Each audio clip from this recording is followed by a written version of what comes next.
Mahito must be stopped. Why is this guy murdering human after human? Like his life depends on it. Is he trying to beat Sukuna's kill streak? How big are both of their kill counts at this point, because both of them are pulling off generational performances. This arc is filled with straight up menaces, and Nobara is walking back into Shibuya to get packed. She's literally got banned from helping out because she's a liability. At this point, I don't know whether to call her brave or suicidal. For real though. If Itadori is getting toyed with right now, then what does Nobara think she can do? I will admit, he was doing well fighting Mahito last episode. His fighting IQ was on point. But Mahito knows how to deal with Itadori. You just have to give any human some devious backshots whilst Itadori is preoccupied. So whilst Itadori is drowning in an indescribable emptiness, Nobara is actually fighting really impressively right now. She's floating like a butterfly and stinking like a bee. I have to respect how locked in she is. Then again, after her last embarrassing performance, it's no wonder she's on her A game right now.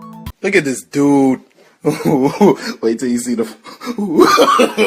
No, no, no, no.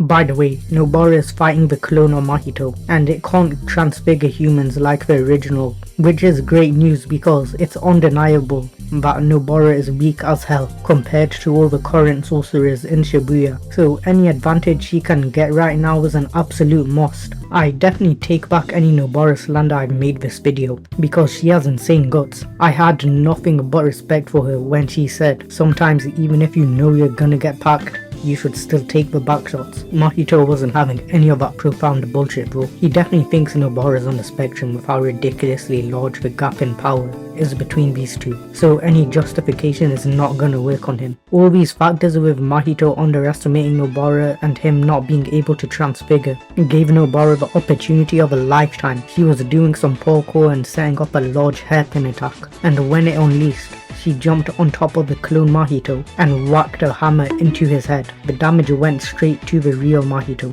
and Nobara instantly clocked how to take advantage of the situation. She seems to be Mahito's natural weakness, like how Luffy is Enel's natural weakness. So Itadori sees this opportunity and instantly sensed another jumping session beginning and did not let up. Nobara is truly the MVP right now. He reminded Itadori that he's not alone through these actions, so he could focus a lot more on the fight now without clouded thoughts. The clone Mahito's in a bit of a sticky situation right now, so it's going to be interesting to see how he bounces back. Mahito is a real one for running away. This is why he's such a good character, because he's afraid of women. Nah, for real, if this was any other shonen, Nobara and Mahito would still be fighting right now, but this is Jujutsu Kaisen, where the shonen formula never applied, and anything goes, even being a fraud. Mahito knows Nobara is as slow as old man Martin when he's crossing the road, so running away from her was a breeze. The original Mahito had enough of Itadori jumping him, so he splits up into lots of mini Mahitos to confuse Itadori, and then meets up with the clone Mahito that's running from Nobara, and they switch places. This is crazy because Itadori thought they were going to combine together, but Mahito knows how to deal with Itadori.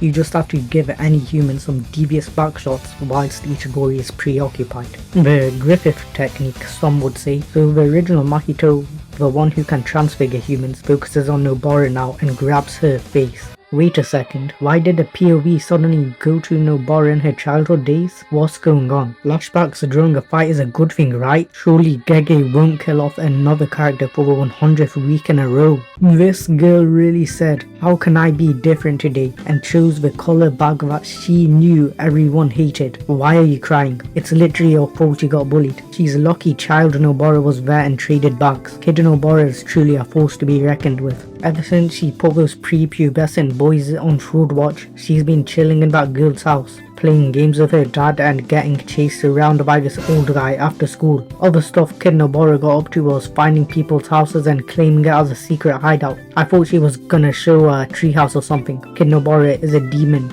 Someone actually lives in that hideout, but from my point of view it looks like the resident of the house found some prime suspects for some Gojo the senior grooming action. The villagers didn't like Saori, Some say it's because she's a city girl, but I think they clocked onto her devious grooming activities, so they vandalized her house to the point where she was like,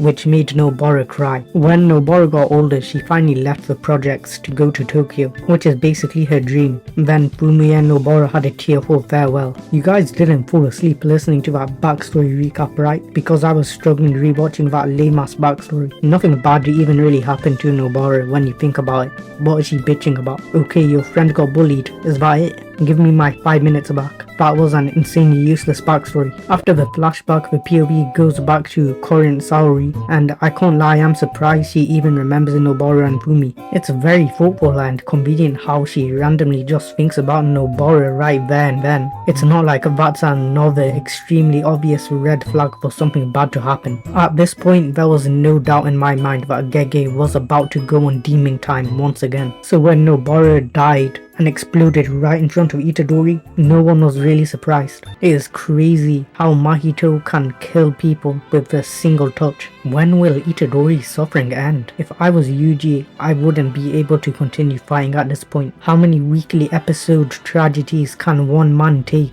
Calm down, Gege. The guy's like 16. Give him a break, you sociopath. No wonder bro was just staring. What else could he do? He might turn into a vegetable from all that mental trauma. It's gotten to the point where I'm not even looking forward to the next Jujutsu Kaisen episode. I'm dreading it. So many characters that I like are getting swatted down like flies. It's like Gege spins a wheel to choose who he's gonna pack next. Itadori might as well commit suicide at this point. Mahito and Sukuna completely cooked little bro. Make sure to subscribe. We're pretty close to 100 subscribers and I'd like to hit it by the end of the year. It would mean a lot to me, and I'll see you in the next video.